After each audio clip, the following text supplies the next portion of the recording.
Neemias capítulo 8, do versículo 1 até o versículo 12. Eu farei a leitura, os irmãos acompanhem em suas Bíblias. Neemias 8, de 1 a 12.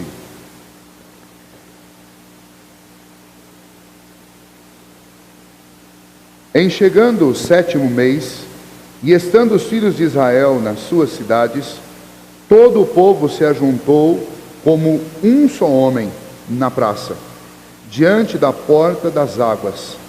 E disseram a Esdras, o escriba, que trouxesse o livro da lei de Moisés, que o Senhor tinha prescrito a Israel. Esdras, o sacerdote, trouxe a lei perante a congregação, tanto de homens como de mulheres, e de todos os que eram capazes de entender o que ouviam. Era o 1º dia do 7º mês, e leu no livro, diante da praça, que está à fronteira à porta das águas, desde a alva até o meio-dia, perante homens e mulheres, e os que podiam entender. E todo o povo tinha os ouvidos atentos ao livro da lei. Esdras, o escriba, estava num púlpito de madeira que fizeram para aquele fim.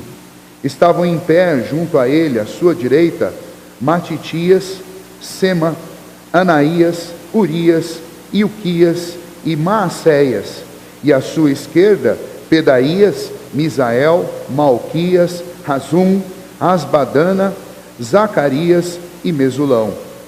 Esdras abriu o livro à vista de todo o povo, porque estava acima dele. Abrindo ele, todo o povo se pôs em pé. Esdras bendisse ao Senhor, o grande Deus, e todo o povo respondeu: Amém, Amém. E levantando as mãos, inclinaram-se e adoraram o Senhor com o rosto em terra. E Jesuá, Bani, Serebias, Jamim, Acube, Sabetai, Odias, Maacéias, Quelita, Azarias, Josadab, Hanã, Pelaías e os levitas ensinavam o povo na lei, e o povo estava no seu lugar. Leram no livro, na lei de Deus, claramente, dando explicações de maneira que entendessem o que se lia. Neemias, que era o governador, e Esdras, sacerdote e escriba, e os levitas que ensinavam todo o povo, lhe disseram: Este dia é consagrado ao Senhor, vosso Deus, pelo que não pranteeis, nem choreis, porque todo o povo chorava, ouvindo as palavras da lei. Disse-lhes mais: Ide, comei carnes gordas, tomai bebidas doces, e enviai porções aos que não têm nada preparado para si, porque este dia é consagrado ao nosso Senhor. Portanto, não vos entristeçais, porque a alegria do Senhor é a vossa força. Os levitas fizeram calar todo o povo, dizendo: Calai-vos, porque este dia é santo, e não estejais contristados. Então todo o povo se foi a comer, a beber e a enviar porções, e a regozijar-se grandemente, porque tinham entendido as palavras que lhes foram explicadas. Muito bem, o texto de Neemias foi escrito num período de grande turbulência em Israel.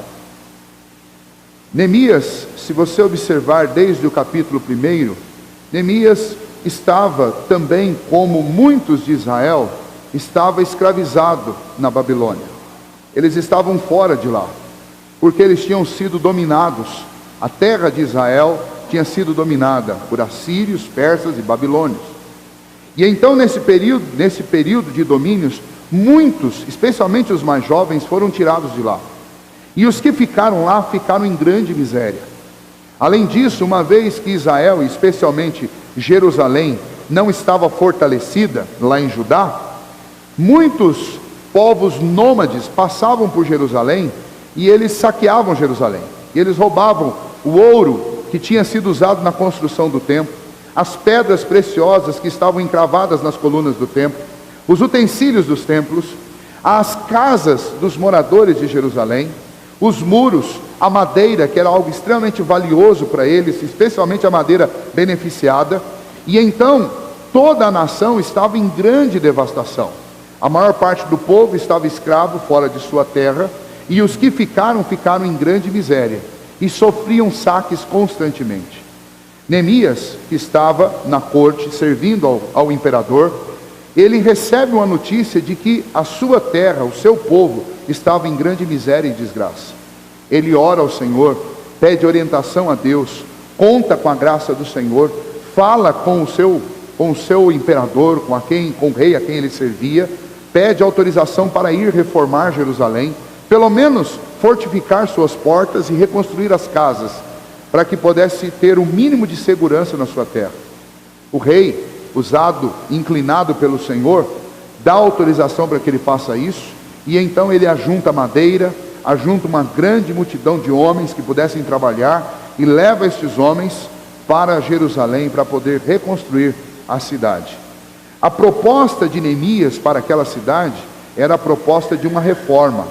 Reformar a cidade para que houvesse segurança.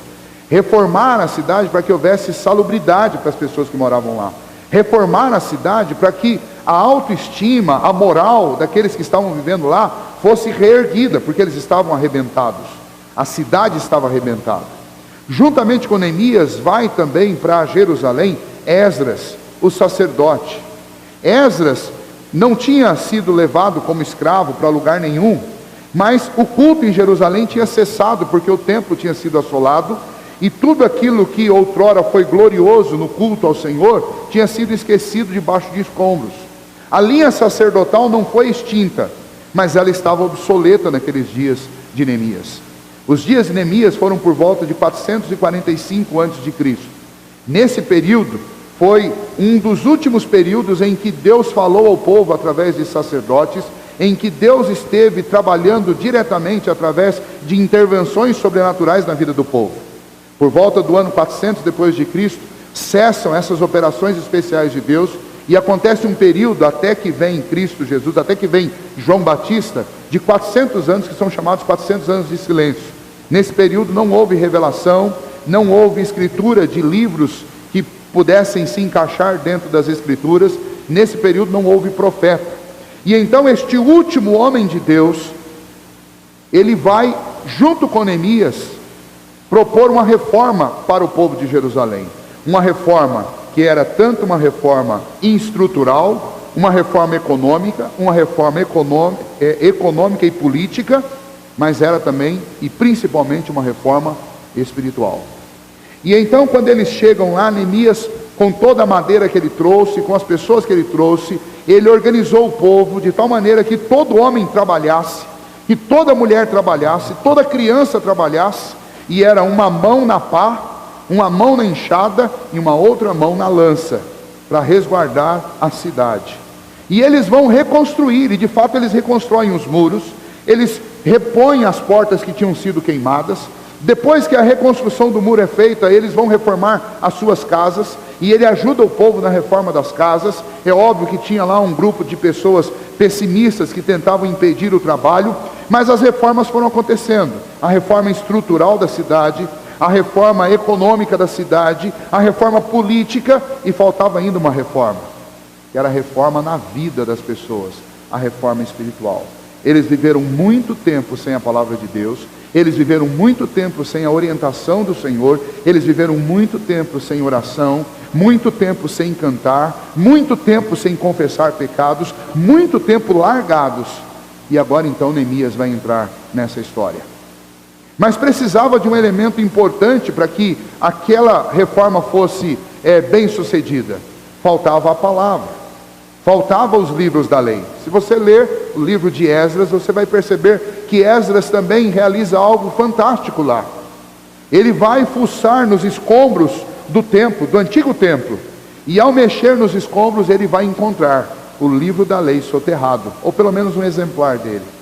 E ao encontrar este exemplar, e Neemias concomitantemente estava sendo bem sucedido na reforma da cidade, eles então proporcionam um dia em que o trabalho cessaria. Nesse dia nós vamos parar de reformar nossas casas, Nesse dia nós vamos parar de cercar a cidade, de guardar a cidade, porque este dia nós vamos ouvir a palavra de Deus, que foi há muito tempo esquecida, e agora nós podemos lê-la e aprender com ela novamente. E então, a maior de todas as reformas que Judá precisava, acontece: a reforma espiritual, a restauração espiritual, o avivamento na vida daquelas pessoas. O que tudo isso tem a ver conosco? Os nossos dias, embora as nossas casas não estejam derrubadas, nem nossas cidades usem muros, mas os nossos dias não são diferentes dos dias de Neemias. As nossas grandes estruturas estão abaladas. A estrutura política do nosso país está abalada. Só se fala em corrupção, e são denúncias sobre denúncias. E é um jogo de interesse que todos nós já conhecemos e sabemos muito bem. E envolto nesse jogo todo de interesses está a economia do nosso país, que vive as portas de uma crise que vem sendo anunciada o tempo inteiro. Parece que os últimos governos, eles surfaram em cima de uma onda de algo bom que foi feito economicamente no nosso país, mas essa onda está acabando, essa onda está declinando. E muita gente, sempre que o ano começam aquelas más notícias e pessimistas notícias, de que esse ano será um ano muito difícil. E a gente sabe que esse tipo de coisa, essas informações, elas vão falhando, mas um dia elas acontecem. Alguém vai falando que vai acontecer, vai falando, e uma hora, quando menos se espera, de fato isso acontece. A América do Norte, há alguns anos atrás, há pelo menos 5 anos atrás, estava envolta numa bolha inflacionária do mercado imobiliário, e todos já anunciavam há anos que isso ia acontecer, mas ainda assim as pessoas não se precaveram para que isso não acontecesse, e aconteceu, e nós estamos experimentando a mesma realidade. As estruturas sociais, as estruturas de relacionamento, como a estrutura familiar, também está quebrada na nossa sociedade. Nós sofremos ataques à estrutura da família constantemente. Novas relações estão surgindo, novos tipos de relacionamento absolutamente abomináveis diante do Senhor, porque a palavra de Deus os taxa como abomináveis, porque não são o plano de Deus para a vida do homem. Estão surgindo, e parece que estão surgindo como sendo alguma coisa que é melhor do que aquilo que Deus fez. E a própria estrutura política do nosso país, ao lidar com estas perversões daquilo que Deus fez, começa a dar direitos especiais para aqueles que resolvem ter um modelo diferente de família, de tal maneira que percorre lá no Congresso leis que inclusive me proíbem ou me proibirão, se elas forem aprovadas, de falar o que eu estou falando aqui em nome das Escrituras, e eu serei passivo de ser preso se isso acontecer. Mas enquanto essa lei não passa, você já pode ser taxado de quadrado, de homofóbico, e você pode ser taxado de alguém de cabeça fechada, de preconceituoso, se você afirmar, por exemplo, que homossexualismo é pecado. Mas isso é bíblico, a palavra de Deus afirma isso. E isso é natural. Por que é natural? Porque basta você observar a realidade da natureza e você vai ver que Deus só criou 2 esferas de sexo. Deus criou o gênero masculino e o gênero feminino. Qualquer coisa fora disso é uma absoluta abominação perante o Senhor. Mas essas realidades alternativas estão presentes na nossa sociedade e estão quebrando e destruindo os valores que nós aprendemos desde o princípio. E então o que acontece? Nós somos uma sociedade, como a sociedade lá de Jerusalém, uma sociedade em ruínas, uma sociedade que precisa de reformas urgentemente. E então nós pensamos, mas e a igreja? A igreja não é diferente. O próprio Senhor Jesus disse que nos últimos dias o amor de muitos esfriaria.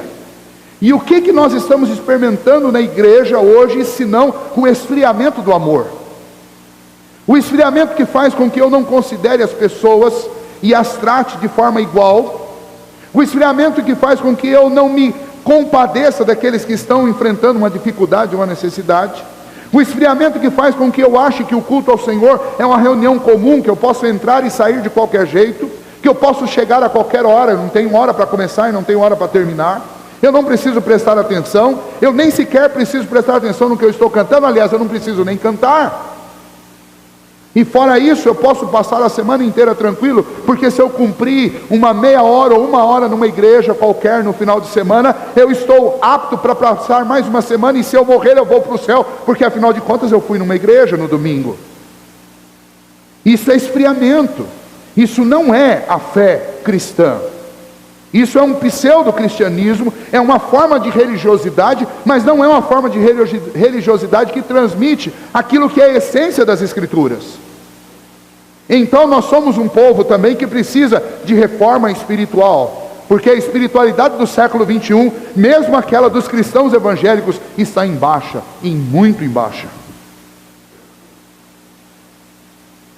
E então a palavra do Senhor neste texto de Neemias é extremamente atual e útil para nós, porque esse texto nos apresenta alguns princípios para a reforma espiritual e para a reforma da vida. E que princípios são esses? Bom, primeiro, por que reforma espiritual e reforma da vida? Porque se você reforma a espiritualidade do homem, você automaticamente vai tocar em todas as outras esferas da vida dele. Você vai tocar na esfera dos relacionamentos, você vai tocar na esfera do trabalho, da economia da casa, ou da família, ou da pessoa, e você vai tocar também na esfera dos engajamentos políticos dessa pessoa. E então eu preciso dessa reforma na minha vida. Essa reforma é urgente, é absolutamente necessária na vida de todos nós. E ao olharmos para esse texto, Neemias nos apresenta pelo menos 4 princípios para a reforma da nossa vida, para a reforma espiritual. O primeiro deles é a volta às Escrituras. Como essa reforma começa aqui, essa reforma espiritual começa lá em Jerusalém, na vida daquele povo? Esdras encontra o livro da lei. E o que Esdras faz com o livro da lei? Convoca o povo para que o livro da lei seja lido. E não só lido, convoca todos os levitas para que eles ajudem na explicação do livro. E convoca, e vocês viram uma lista de nomes difíceis aqui, e estes nomes difíceis são os nomes dos homens que leram a lei com o povo e que explicaram a lei para o povo. E que lei é essa?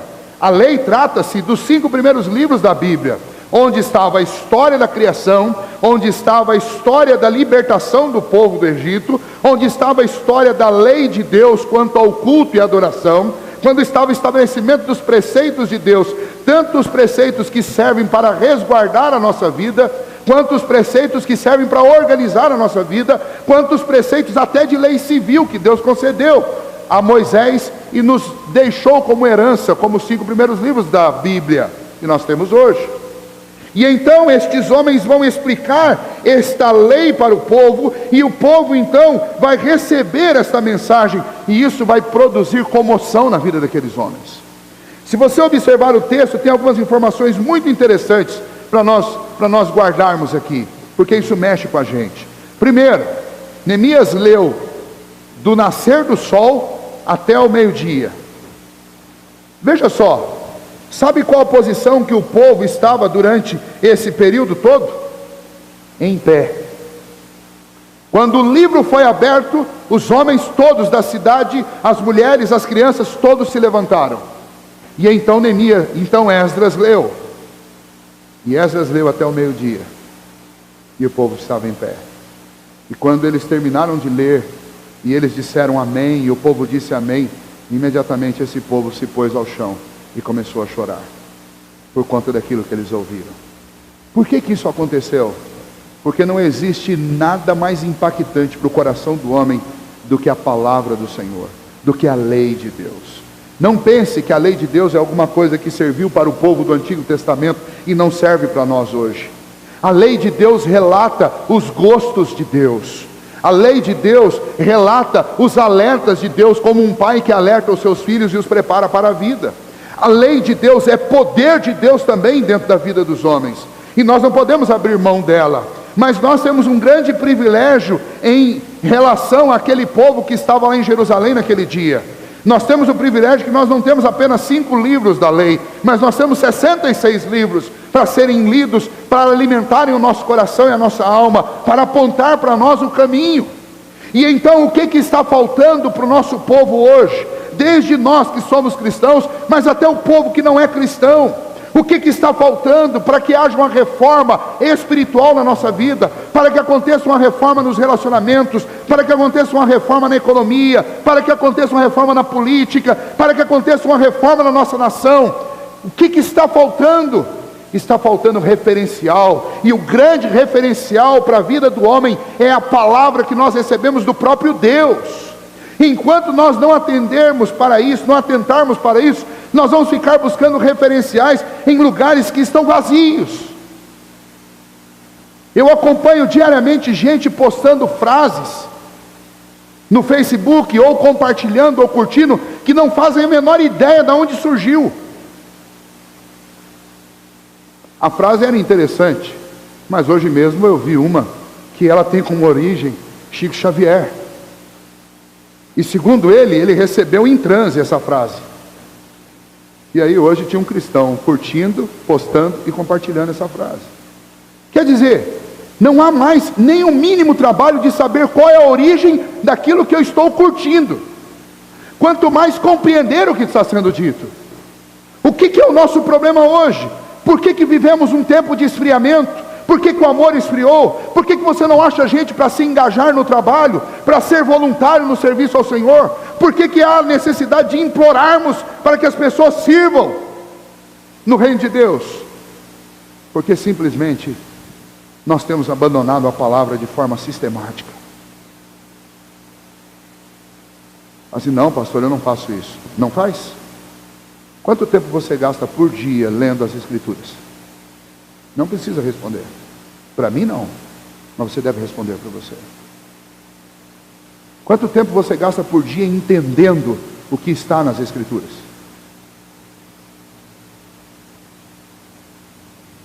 A palavra de Deus, especialmente lá em Salmo 1 diz que o homem bem-aventurado é aquele que medita na lei do Senhor de dia e de noite, e tem nela todo o seu prazer.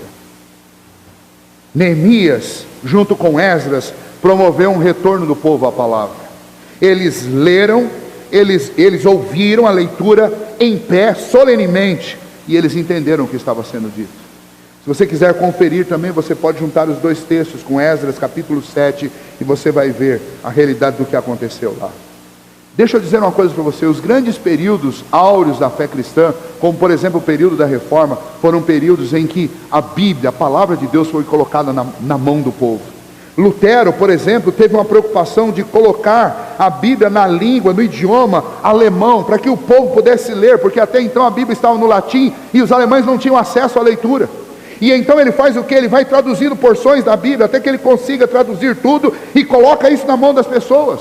E depois dele, todos os grandes reformadores fizeram o quê? Eles trabalharam para que a palavra de Deus chegasse à mão das pessoas e elas pudessem se alimentar da palavra, porque é a palavra que produz transformação no coração do homem.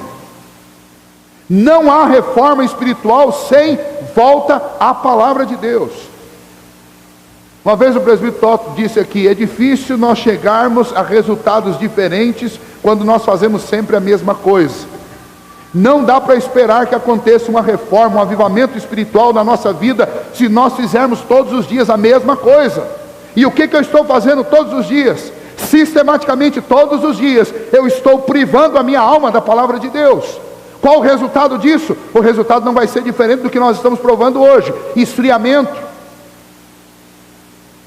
complacência com tudo aquilo que é abominável ao Senhor e que o mundo oferece, fraqueza, anemia espiritual, anemia na alma, porque o que alimenta a alma não é pão e nem carne, o que alimenta a alma é a palavra de Deus. Um culto pela semana não adianta, 2 cultos pela semana não vai adiantar. Você pode frequentar na quarta-feira, você pode frequentar a escola dominical de manhã e de noite, não é suficiente. Nós precisamos da palavra de Deus, e precisamos dar a ela toda a solenidade e o respeito que aquele povo deu. Imagine o que é aguentar naquele sol lá de Jerusalém, do começo da manhã até o meio-dia, em pé. E eles fizeram isso, para ouvir a palavra. Mas a consequência próxima, e o segundo princípio, então, se em primeiro lugar nós precisamos voltar à palavra, o segundo princípio é: precisa acontecer um arrependimento verdadeiro. O povo, imediatamente da posição de em pé, o povo cai com a cabeça em terra.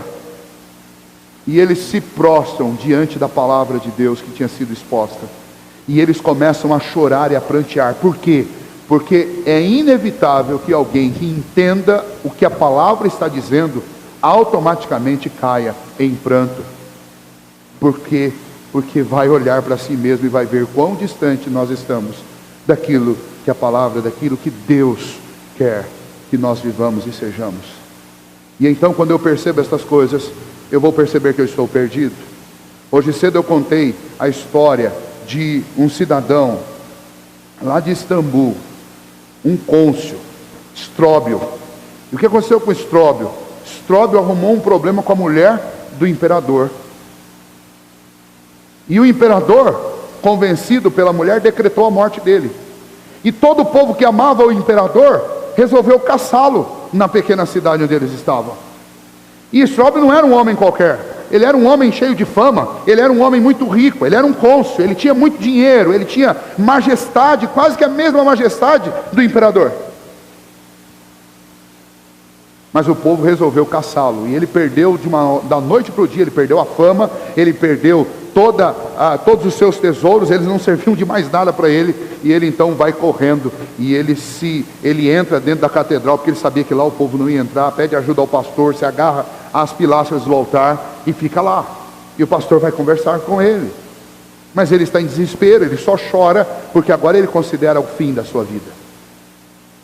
Isso foi numa sexta-feira. Passou a sexta, o sábado. Mas no domingo, o povo que não podia entrar nos dias da semana, no domingo todos entrariam para o culto. E o desespero dele aumentou, porque o povo entrou. As varas e os paus ficaram do lado de fora, mas nunca teve tanta gente na catedral de Istambul como naquele dia. E ele sabia que quando o culto acabasse, aquele povo o mataria, porque eles estavam autorizados a fazer isso. E então o pregador, João Crisóstomo, um dos grandes pregadores e pais da igreja, ele começa a pregar um sermão em Eclesiastes capítulo 1, e ele começa a dizer que na vida tudo é vaidade. Olha para Estróbio e fala assim: está vendo o que é vaidade? Aonde está a tua fama agora? Aonde está a tua riqueza, a tua influência, os teus tesouros? Para que eles servem agora? Você vai morrer. O povo vai te matar. E onde estão os teus amigos? Aquele povo que te bajulava, aquele povo que adorava estar nos lugares onde você estava, aquelas festas, aqueles banquetes que você preparou para o povo, e agora? E então passou um baita de um sermão, Estróbio, e ele só chorava, em desespero, porque ele estava diante da morte. Mas Crisóstomo voltou para o povo e começou a falar com o povo: e vocês? Por que vocês estão sorrindo? A vida de vocês também não passa de uma grande vaidade. Sabe por quê? Porque há alguns dias atrás vocês estavam nas festas de Estróbio, e vocês estavam bajulando ele porque ele é rico. Vocês se alimentaram da comida que ele comprou. Vocês frequentaram a casa dele. Vocês seguiram ele em muitas coisas. E agora vocês querem matá-lo. A vida de vocês não passa de uma grande vaidade. Mas sabe o que existe de melhor e de pior entre vocês e ele? Ele está numa condição muito melhor que a de vocês. Sabe por quê? Porque agora ele está na posição que é a real posição de todo homem. Uma posição de desespero ao perceber que nós estamos perdidos. Ele disse: vocês estão aí achando que vocês estão numa boa, porque vocês estão na posição de quem vai executar Estróbio, só que vocês também serão executados um dia. Um dia vocês vão tentar se agarrar às pilastras, diante da fúria de um Deus que não aceita uma vida pecaminosa, diante de um Deus que não suporta o pecado. Nesse dia vocês estarão em tanto desespero como ele está agora. Se arrependam, porque até esse estado de vocês é uma grande vaidade. Vocês são maus, tanto quanto os Estróbio. E o povo começou a chorar também. E todos se arrependeram e não mataram. Eu estou repetindo a ilustração da manhã porque eu não concluí de manhã. Estróbio não morreu. Ele continuou vivo, mas passou a ser um homem humilde. O que aconteceu com aquele povo em Jerusalém quando eles ouviram a mensagem? Eles caíram em desespero como Estróbio. E por que eles caíram em desespero? Porque eles perceberam que diante da lei de Deus, nenhum deles escaparia da fúria do Senhor. E então aconteceu um arrependimento verdadeiro no coração deles. Eles verdadeiramente perceberam o quão errado eles estavam, e o quão distantes eles estavam do Senhor. E então, por conta desse arrependimento verdadeiro, eles começaram a chorar, e o choro era um choro compulsivo. Um arrependimento verdadeiro aconteceu naquele dia. E então Esdras vai se dirigir a esse povo e dizer: agora vocês podem parar de chorar. Por quê? Porque vocês fizeram o que era esperado de um povo que ouve a lei de Deus. Vocês se arrependeram. E o nosso Deus é um Deus de misericórdia e graça. O nosso Deus, Ele odeia o pecado, mas Ele não resiste a um coração compungido, a um coração arrependido. E Ele derrama misericórdia. Nós lemos no Salmo 51, no começo do culto, que o nosso Deus é o Deus de multidões de misericórdias. Nós sabemos que em Cristo Jesus todas as nossas culpas e os nossos pecados foram lançados, e Ele pagou a nossa dívida definitivamente ante Deus. Mas eu não posso acessar esse perdão com uma vida absolutamente desconectada com um arrependimento verdadeiro. Como que eu acesso esse perdão? Reconhecendo que de fato eu não tenho nenhuma outra alternativa senão Cristo e o perdão que eu tenho através dele.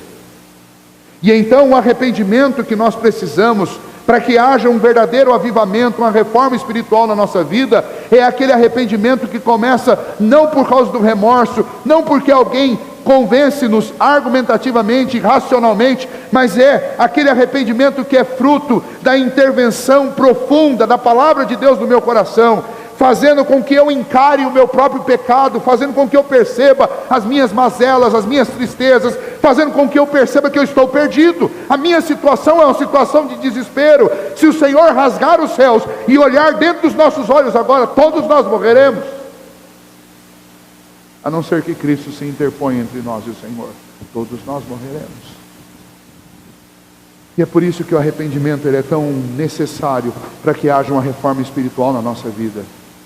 Porque o arrependimento é voltar ao meu devido lugar, o lugar de criatura, o lugar de gente perdida, o lugar daqueles que fazem obstinadamente aquilo que Deus odeia. E depois disso, o que eu vou fazer? E depois disso eu vou voltar todos os dias ao arrependimento. Porque embora Deus passe a me chamar de filho, isso não significa que eu vou melhorar 100%. Porque infelizmente nesta terra eu terei que lutar contra a minha carne todos os dias. E embora eu vou poder sempre contar com a graça e com a misericórdia do Senhor, eu nunca vou poder esquecer que Deus resiste à soberba. E eu preciso de uma vida de humildade diante do Senhor. Porque eu sempre serei dependente dEle.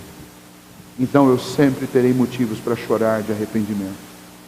Mas então a nossa vida se encerra para que haja uma reforma espiritual no choro do arrependimento? Não, de forma alguma. Por quê? Porque então Neemias junto com Esdras chega para o povo e diz: fale para o povo parar de chorar. Porque esse Deus que é rico em misericórdia, na misericórdia dele, e na vida dele, e no favor dele, há alegria para nós. E essa alegria que nós podemos encontrar em Deus é a força para nós. E essa força ela deve servir para nos mover do choro ao serviço. E qual é então o terceiro princípio? Neemias e Esdras vão orientar o povo: parem de chorar, vão para as casas de vocês, comam e bebam com muita alegria. Mas lembrem de uma coisa: vocês agora são um povo diferente. Vocês vão pegar comida, e vocês vão pegar bebida, e vocês vão levar para quem não tem. Ou seja, qual que é a próxima orientação depois da palavra do arrependimento? É que o povo se alegre, mas não se alegre sozinho. Reparta a alegria com aqueles que não têm.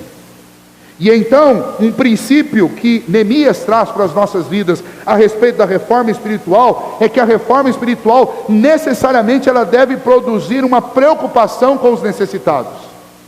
E está aqui outra grande dificuldade nossa hoje. Nós queremos nos alimentar e nós queremos desfrutar de todas as bênçãos de Deus, e nós queremos que Deus encha os nossos celeiros com abundância, com tudo que tem do bom e do melhor, mas nós não abrimos os nossos olhos para enxergar a necessidade e a carência de quem está ao nosso lado, a um palmo do nosso nariz. Isso não é cristianismo. Isso não é a fé veterotestamentária. Isso não é resultado de avivamento. Isso é resultado de esfriamento. Gente fria é gente que consegue ser insensível e passar de vista, fazer vistas grossas à necessidade daqueles que estão ao seu redor. Porque gente com o coração cheio da palavra de Deus, com o coração absolutamente quebrantado pela palavra de Deus, cheio de arrependimento, é gente que se alegra em Deus e sente uma necessidade compulsiva de olhar para aqueles que estão ao seu redor e de ajudá-los em suas necessidades. Neemias vai repetir isso 2 vezes, esta orientação para o povo. E depois ele vai concluir no versículo 12, dizendo que o povo foi e fez isso, porque o povo entendeu o recado que tinha sido dado. Nós temos que pensar nisso, irmãos. Porque não é porque os nossos municípios têm hoje uma obrigação com as necessidades sociais, e existe em órgão, isso não existe um órgão público, existe uma ONG atendendo todas as necessidades, que as pessoas pararam de ser necessitadas. A maior de todas as necessidades ninguém atende, a igreja tem que atender, que é a necessidade espiritual. Infelizmente nós vivemos um tempo de pobreza de espírito, pobreza de cultura, pobreza de relacionamentos. Os relacionamentos são superficiais, a cultura é podre, as emoções são deturpadas. E tudo bem que o município tenha ajudado ou esteja ajudando a um prato de comida chegar na mesa dessas pessoas, mas comida não resolve o problema do homem. Só comida não resolve. É preciso dar princípios e valores. Nós somos uma sociedade que está sendo tratada como animais. Por que está sendo tratada por animais? Porque animal só se preocupa com a comida e com o mínimo de segurança para suas crias. O que o governo tem feito neste país é mais ou menos a mesma coisa. É dar comida e dar espetáculo. Então você tem políticas podres de assistencialismo, e você tem uma televisão mais podre ainda, dá comida e dá espetáculo, e mantém o povo ignorante, e mantém o povo pobre de espírito, para perpetuar a corrupção das massas, através de uma nata podre, que toma conta e tem os seus tentáculos estendidos por todos os lugares. E o que a igreja faz no meio disso tudo? Fica calada? Não, nós não podemos fazer isso. Quando Calvino e Farel assumiram a direção de Genebra, eles promoveram uma revolução que começou dentro da igreja, mas uma revolução que atingiu cada casa, desde a pessoa mais miserável à pessoa mais rica de lá. Porque o que foi promovido lá foi uma restauração espiritual que atingiu a vida familiar, a vida econômica e a vida política em Genebra. O que nós como cristãos precisamos fazer a partir de Itapeva? Nós precisamos proclamar a palavra de Deus, proclamar e pregar o arrependimento e atender os necessitados, para que comece a acontecer uma reforma na vida das pessoas, não no estômago delas, mas na vida, no caráter, nos sentimentos, nas relações. Nós somos o povo. O que o Senhor Jesus disse a respeito do povo dele? Vós sois sal da terra, vós sois luz do mundo. O que acontece com o mundo se o sal deixa de ter sabor, ou se a luz vai apagada? O mundo fica insonso e em trevas. Mas o que acontece com o sal quando ele perde o sabor, e com a lâmpada quando ela queima? Para nada mais presta do que senão para ser jogado fora. Se nós cristãos não entendermos a nossa responsabilidade, irmãos, nós perdemos a nossa serventia no mundo. Neemias proclamou àquele povo que eles precisavam ter preocupação com as necessidades das pessoas, que a alegria deles deveria ser a alegria de servir. Nós estamos vivendo uma época muito triste, em que a alegria dos homens e das mulheres da igreja tem sido em servir também, mas servir a si mesmos. Poucas vezes nós vemos gente alegre porque serviu alguém. A maioria das vezes, as alegrias que nós estamos experimentando são as alegrias que são consequência de nós servirmos a nós mesmos, nosso próprio estômago, nosso próprio intelecto, nossos próprios prazeres. Aonde está a alegria de servir ao necessitado? Está na hora de nós pensarmos, irmãos. Alguma coisa está errada. Nós precisamos de reforma espiritual. Em último lugar, Neemias mandou o povo agradecer e louvar ao Senhor. Só um coração cheio da palavra de Deus, contrito e arrependido, absolutamente cônscio das suas obrigações, pode abrir os lábios em louvor e irromper em adoração a Deus.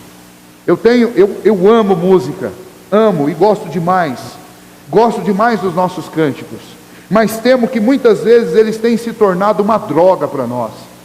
Por que uma droga? Porque nós não usamos os cânticos para cantar aquilo que nós estamos fazendo, ou aquilo que nós estamos experimentando. Nós usamos o cântico para alimentar, para aliviar a nossa consciência pesada, e entorpecer os nossos sentidos, e fazer de conta que de fato nós estamos emocionados com as coisas de Deus, quando na realidade não estamos.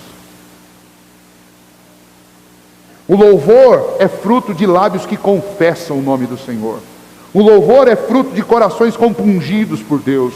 O louvor é fruto de uma mente, de uma alma que está tão satisfeita com Deus, que não se contenta simplesmente em falar, ela quer cantar, ela quer fazer, ela quer trabalhar. O louvor é a maneira de gritar o meu contentamento com Deus. E aí é tão estranho, porque muitas vezes nós nos reunimos para cantar, e há tanto desinteresse no rosto, e há tanta desconexão com o que está sendo cantado, e há tanta frieza no balbuciar das músicas que são executadas aqui, que é muito difícil de acreditar que de fato nós estamos louvando. Pior ainda, que quando nós saímos daqui, nós nos tornamos desconhecidos a essas músicas, a esses cânticos, e nós cantamos e ouvimos todo tipo de porcaria que o mundo fabrica, como se cântico fosse alguma coisa para ser usada somente na igreja. Nós temos que rever os nossos conceitos, irmãos. Aquele povo, e sempre Israel e Jerusalém principalmente, foi conhecido como um povo festeiro e um povo que gostava de cantar. Eles cantavam para tudo. E aí, depois daquele período que eles viveram em assolação, Neemias chega para o povo e diz: vocês têm que cantar, porque o povo que serve a Deus, que ama o Senhor, é um povo que canta, é um povo que adora, é um povo que louva ao Senhor, não só com música, mas louva com a vida. Irmãos, nós temos que cantar. Nós precisamos voltar a cantar os nossos hinos, a cantar os nossos cânticos fora das quatro paredes da igreja. Eu lembro, algum tempo atrás, a gente fazia umas caminhadas ali na praça, e tinha um senhor de idade que passava, volta e meia ele passava por mim, ele passava assobiando os hinos. Eu achava muito legal ele fazer isso, porque ele ficava lá meia hora caminhando, meia hora assobiando. Devia dar cãibra nos lábios dele, mas ele assobiava os hinos.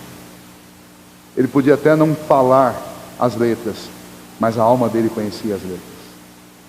Com certeza conhecia. Nós precisamos fazer isso. Nós precisamos deixar os nossos hinos tão vibrantes na nossa mente, que a gente possa reproduzi-los com assobios, com palmas, com solfejos, porque de fato essa é a expressão do que vai no nosso coração. Louvor e adoração ao Deus que nos amou e que nos formou. Meu desejo é que Deus promova nas nossas vidas esta restauração espiritual a partir da sua palavra, de arrependimento verdadeiro, de uma autêntica preocupação pelas necessidades, de um compromisso com a adoração. Se queremos um avivamento em nossa igreja, em nosso povo, devemos orar para que Deus levante cada vez mais um compromisso no nosso coração com a palavra dele, que a gente ame ler a palavra, que a gente entenda a palavra, que Deus levante gente que expõe a palavra de Deus com profundidade. Por isso você deve entrar no instituto. Quem sabe você não será daqui a alguns anos um grande expositor das Escrituras, para que mais pessoas possam ouvir. Neemias e Esdras eram líderes, mas você vai ver quanta gente que estava envolvida em ensinar as Escrituras. Nós devemos orar para que Deus nos faça amar ler a palavra de Deus, e levante entre nós gente que saiba expô-la. Se nós queremos um avivamento na nossa vida, na nossa igreja, no nosso povo, nós devemos, em nossas orações, lembrar de demonstrar um verdadeiro arrependimento diante do Senhor, em detrimento das nossas obras. Nós devemos considerar que todo o povo de Deus, desde o Antigo Testamento ao Novo Testamento, os servos mais nobres do Senhor fizeram confissão de pecados, porque todos nós pecamos e todos nós carecemos da misericórdia do Senhor. Se homens como Paulo, se homens como Davi, se homens como Neemias e Esdras tiveram que chorar e se arrepender diante de Deus, quem somos nós para mantermos os nossos olhos secos diante do Deus Altíssimo? Quem somos nós para sairmos daqui sorrindo quando a palavra de Deus nos confronta? Quando Tiago, quando João, quando todos esses grandes vultos do Novo Testamento, quando Moisés, quando Abraão e todos os vultos do Antigo Testamento choraram em arrependimento do Senhor, quem somos nós para não chorar em arrependimento diante de Deus? Pense nisso. Oremos para que Deus desperte em nós um desejo profundo de acudir aos necessitados. E quando você ouvir aquela voz de Deus dizendo: faça, não corra, não tape os ouvidos, não faça de conta que não é com você. Faz o que Deus está te mandando fazer, sem medo, não vai te faltar nada, pode ter certeza, é Deus que está te mandando servir. Sirva com toda alegria, e quando você tiver a oportunidade, louve ao Senhor, cante, adore, demonstre aquilo que está no seu coração.